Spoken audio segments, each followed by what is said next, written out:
Deacon Silas nailed the notice himself.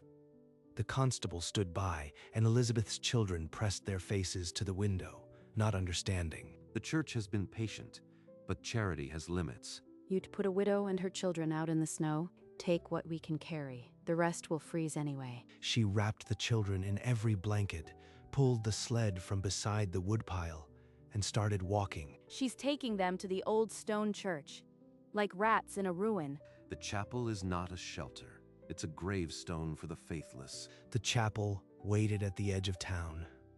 Door sealed, stovepipe rusted, foot-thick walls the only promise. This is home now. No one will push us out of here. The town watched her disappear behind the heavy door, certain she would come crawling back. But the stone had a secret they had forgotten. Inside, the chapel held darkness like a forgotten tomb. Dust motes swirled in the gray light from broken windows. Thick walls. Deep, cold. Nothing will pry us out of here. Mama, I can see my breath. It's like a ghost. Not a ghost, sweetheart. Just the cold. Thomas, help me find anything dry to burn. She struck the flint a dozen times before the wood-shaving nest caught. A thin flame then, but it threw back the darkness. That's one draft stopped. We'll need every rag we have before nightfall. Squatting in God's house like a stray, she won't last the week. The sanctuary is not for the unworthy. She'll learn soon enough. They're shivering, but the stove is still fed. One night. That's all I need to win. That first night, the cold pressed against the stones outside, but the fire inside held on by inches. The town didn't know it yet, but the chapel was already at war with winter. By morning, Elizabeth stuffed rags into every seam. The chapel still breathed cold through 100 cracks. In the vestry, she found an old Bible, a photograph slipped from the pages, her husband, standing in summer light. John, you'd know how to make them stop talking. That afternoon, Deacon Silas stood on the hall steps. He denounced her from Scripture before the whole town. She defiles the sanctuary. We will not open our doors to her again. Martha Crane was the first to speak afterward. Her words cut sharper than the cold. She won't last a week, and I won't shed a tear. Mama, why do they say such mean things? Did we do something bad? They're afraid, Sarah. Fear makes people cruel, but we're stronger than their words. Elizabeth looked at the boarded window. The town had turned its back, and winter was only beginning. The stone walls held heat longer than any wooden cabin. Embers cooled, but the stones stayed warm. Mama, why is it so quiet? Like the wind can't touch us. Thick walls. Thomas. Now read the next verse. I want to hear your voice. A knock broke the lesson. Martha Crane stood on the doorstep, her charity, a weapon she carried, sharpened. I heard you were freezing, but you seem alive. A blizzard is coming, the worst any can remember. We're warmer than your concern suggests, Martha. Did you bring anything besides dire forecasts? Only a warning. These old stones won't keep the White Death out. You'd be safer crawling back to town. The White Death. She doesn't know what this stone can do. The door thudded shut. Elizabeth stood at the window, watching Martha's figure dissolve into snowfall that now fell heavy. This chapel has outlasted worse. We will too. Before the sun set, Elizabeth and Thomas dragged the broken pews to the doorway and began sawing what they could for the stove. Mama, this wood is hard as iron. Good. It'll burn long. We need every splinter. The dog nosed through the debris, dragging out a bundle of old hymnals, dry as tinder. In town, Oliver Shaw braced his doorframe and stared at the sky. The joints of his cabin already began to groan.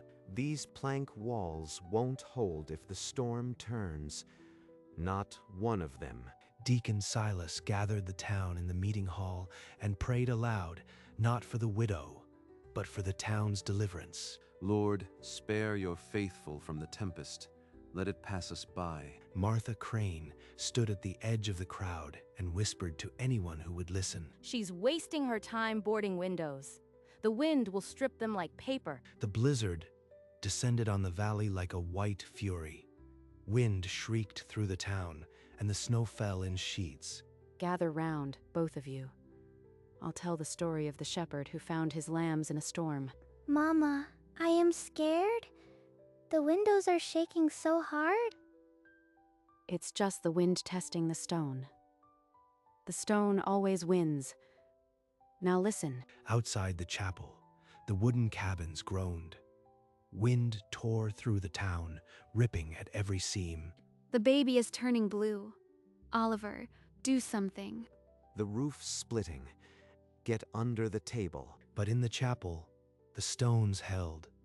The stove's warm breath kept the blackness from the children. The wind is death out there.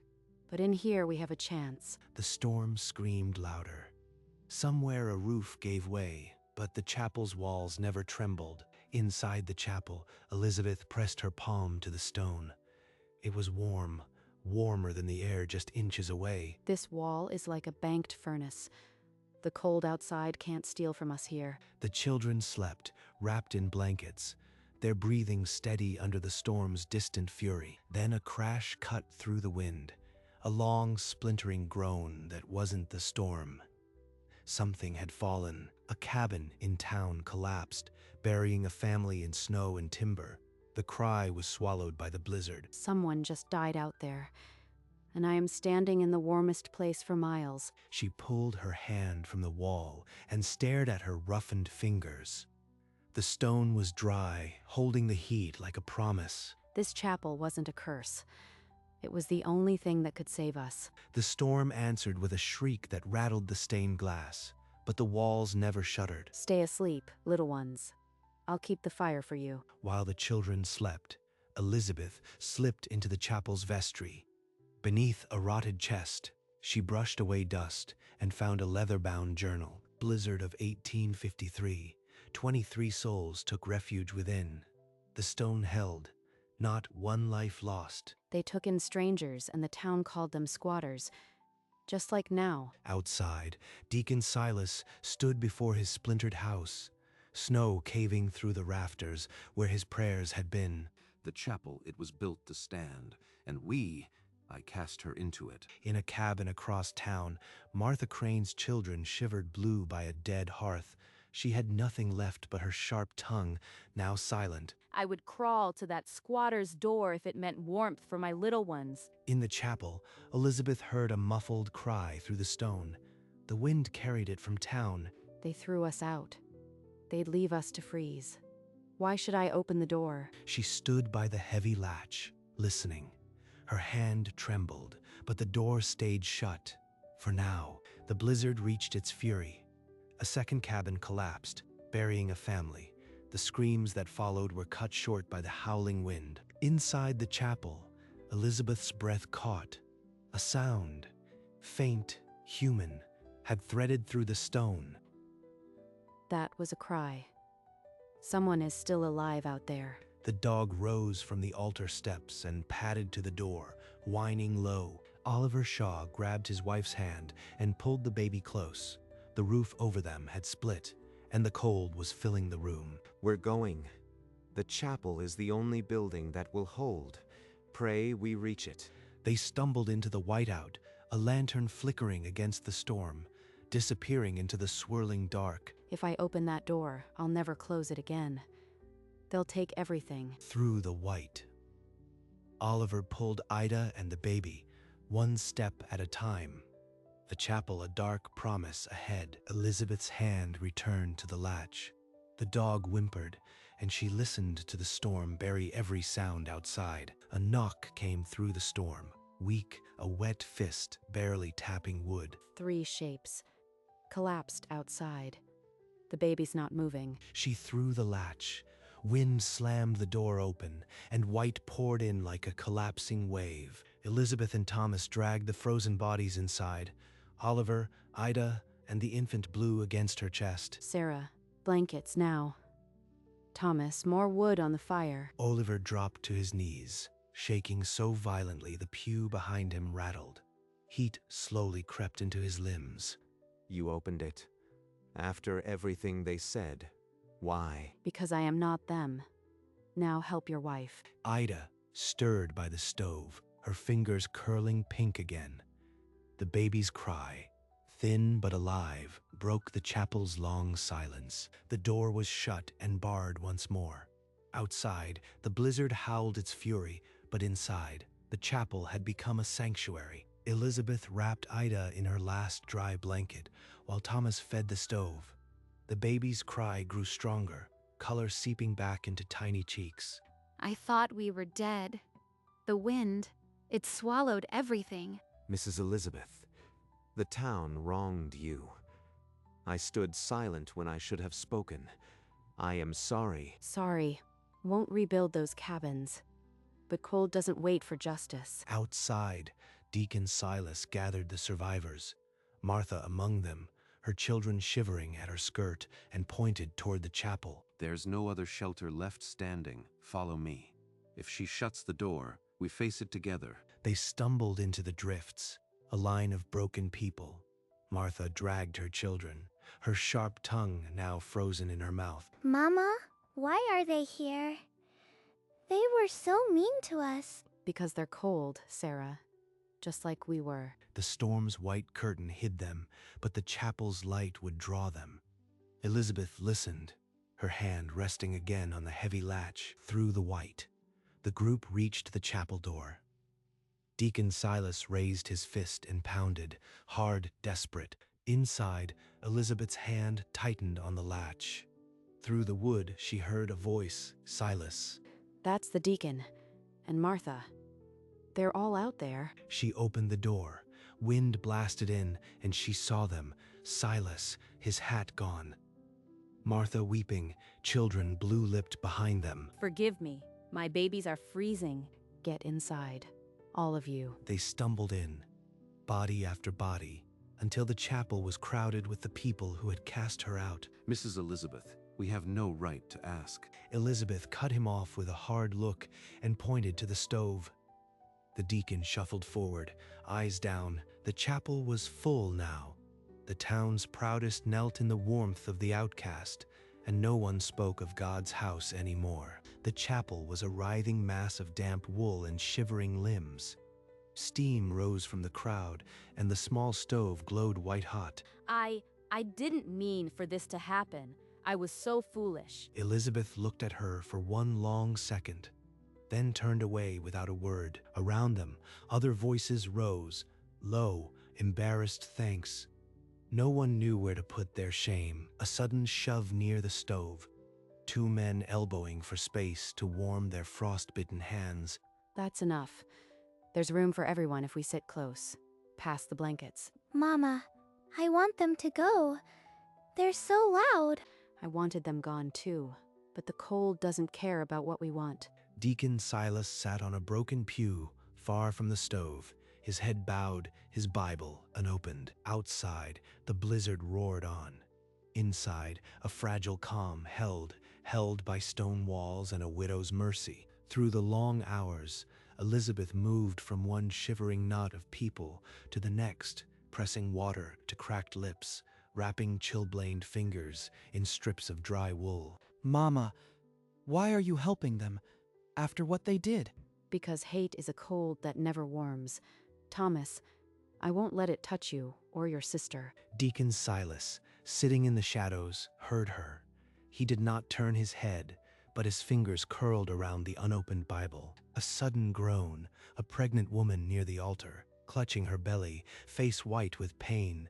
Elizabeth was at her side in 3 strides. She knelt, pressed her hand to the woman's back, and spoke low and steady until the trembling eased. Silas watched her work, watched a widow soothe a stranger while the storm buried the town outside. Around them, others began to move, passing cups, shifting blankets.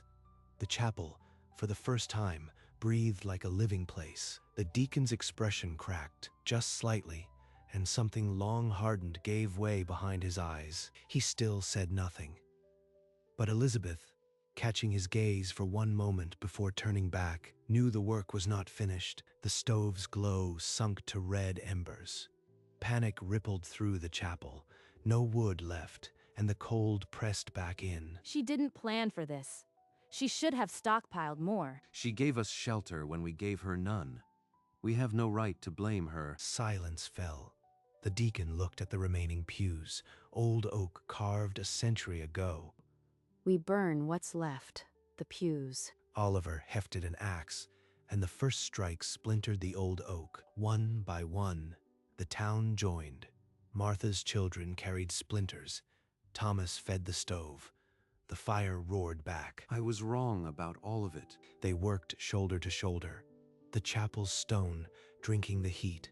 For the first time, they moved as one. The storm screamed on, but inside, the fire held, and with it, a different kind of warmth began. Through the smoke-black glass, the first gray light of dawn seeped into the chapel.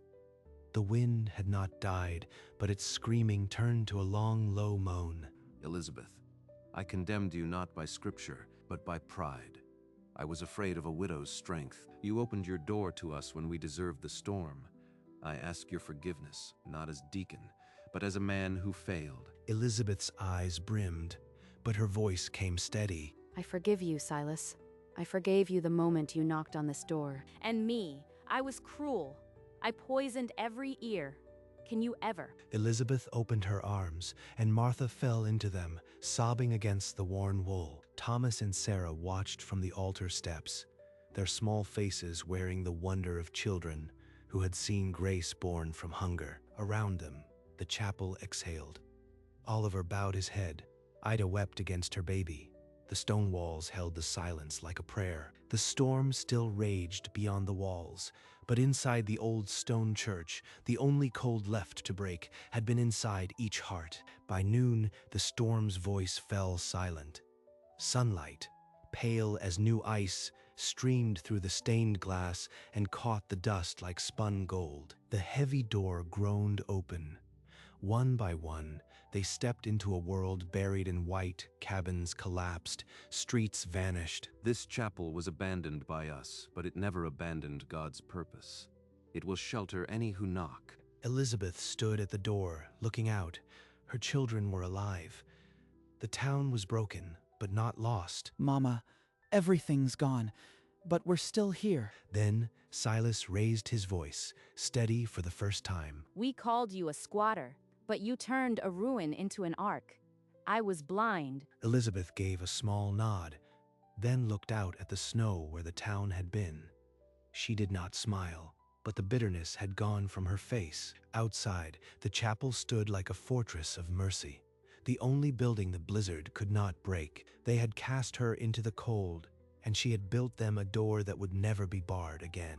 The digging out began before the drifts hardened. Axes rang through the still air, and sleds carried splintered timber back to the chapel. Thomas and Sarah slipped out with the other children. For the first time in months, they ran laughing down the hill behind the chapel. Elizabeth, come and eat. It's plain, but we want you with us. Oliver and Ida stacked firewood by the stove, then laid blankets at Elizabeth's feet. No words were needed. At sunset, Silas raised his hands in the center of the chapel. The crowd fell silent. We thank you, Lord, for the stone that held us, and for the hands that opened the door. Elizabeth stepped away from the crowd and lit a candle at the small stone ledge. The flame trembled, then stood tall. John, I kept them safe.